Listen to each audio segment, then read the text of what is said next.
it's Maki. Let's dive back into analyzing the world of the Seed series.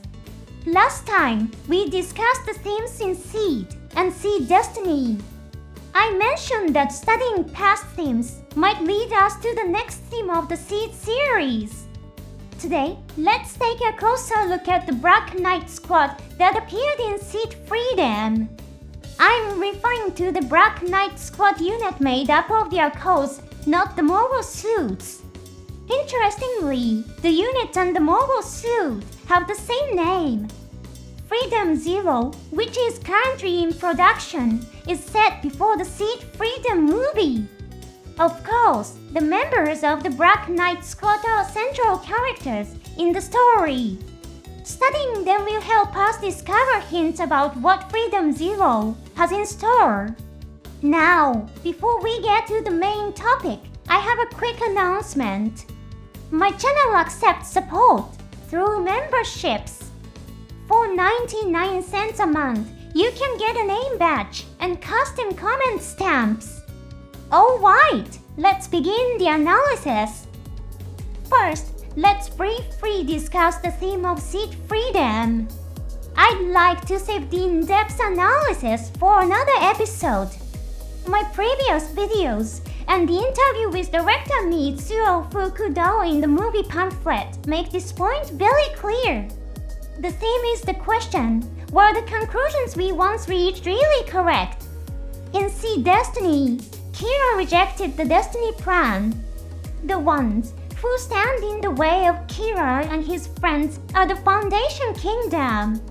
This nation developed and prospered thanks to the Destiny plan.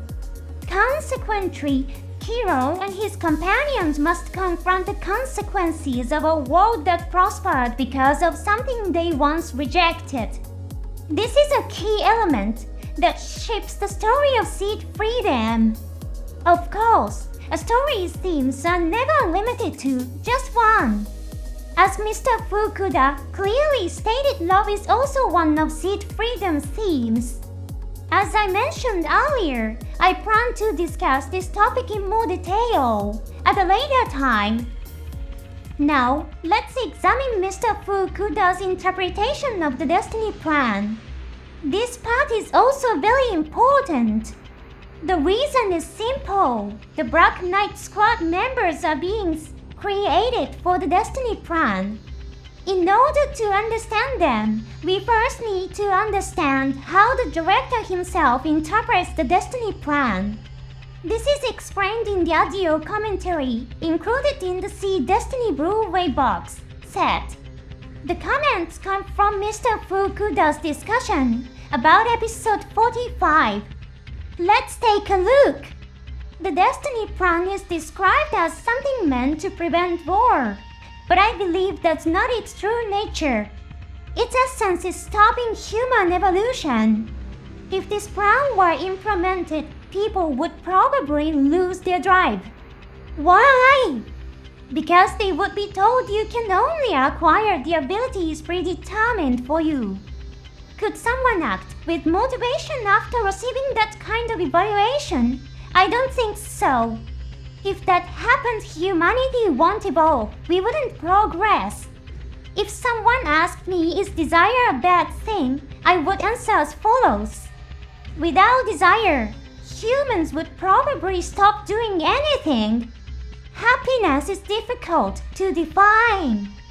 But maybe it's a society in which, even though the future is uncertain, people still have hope that they can achieve and overcome things on their own. Therefore, wanting something or a better life can't be considered absolute evil. This is Mr. Fukuda's interpretation of the Destiny plan. Seed Freedom incorporates visual storytelling based on his viewpoint. There is a scene showing the cityscape of the Foundation Kingdom. Large client footage appears on monitors throughout the city. Mixed in with it, however, is footage of Mia Campbell. On his X account, Mr. Fukuda explained that this represents a situation where the person entrusted with a job has no motivation for the work itself, resulting in deteriorating work quality.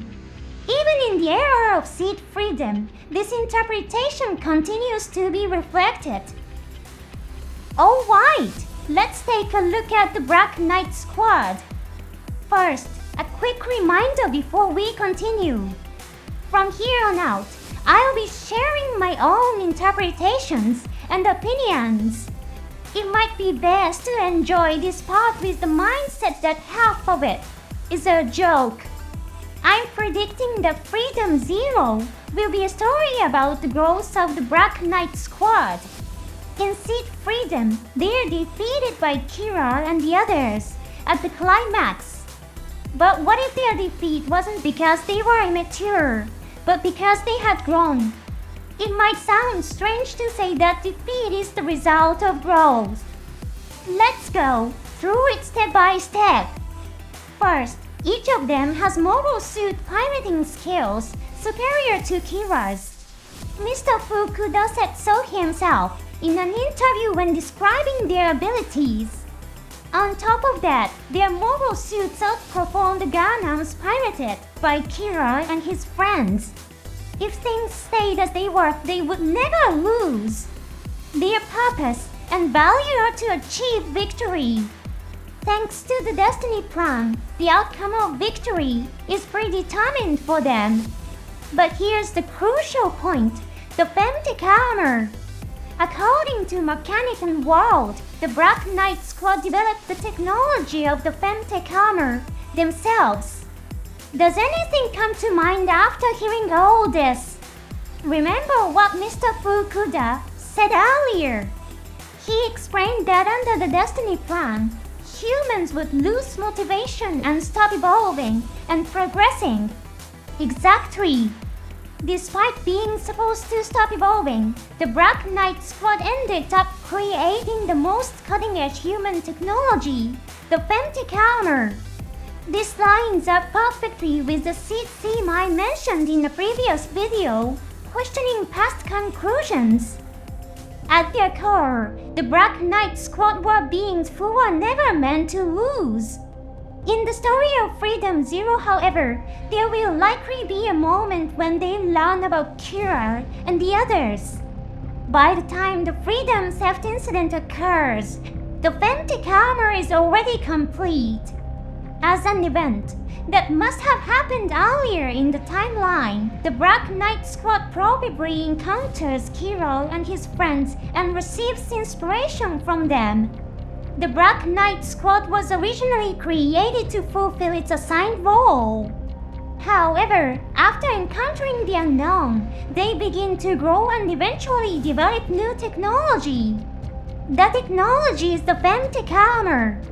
You can also see the results of their growth in the Seed Freedom story. Shure enjoys his battle with Athran. Instead of using overwhelming firepower to quickly settle the fight, Shure acts according to his desire to prolong the experience of battling Athran. This detail is included in the novel version, written by Ms. Rugoto, who wrote the screenplay for the movie. At first glance, it seems foolish as if he had abandoned his role of achieving victory. But what if we see it as Shure following his own heart, instead of fulfilling the role predetermined by the destiny plan? In that case, he frees himself from the control of the destiny plan, choosing to act based on his own will. This can also be seen as a form of growth. As you know, Shure is defeated by Athran. However, even that outcome could be interpreted as the moment he broke free from the destiny plan, which had predetermined victory as his fate. In Freedom Zero, we might see the Black Knight Squad gradually awakening their own will after acting like simple machines for Aura's purpose. Their development will illustrate that although the destiny plan was thought to determine human destiny unilaterally, its implementation does not produce the predicted results. This aligns perfectly with the theme of questioning past conclusions, which was important in Seed Destiny and continued in Seed Freedom. What do you think? As I mentioned earlier, my thoughts about the growth of the Black Knights are speculative and include my personal interpretation. I'd love to hear your thoughts too if you'd like. Thanks so much for watching until the end. See you in the next episode.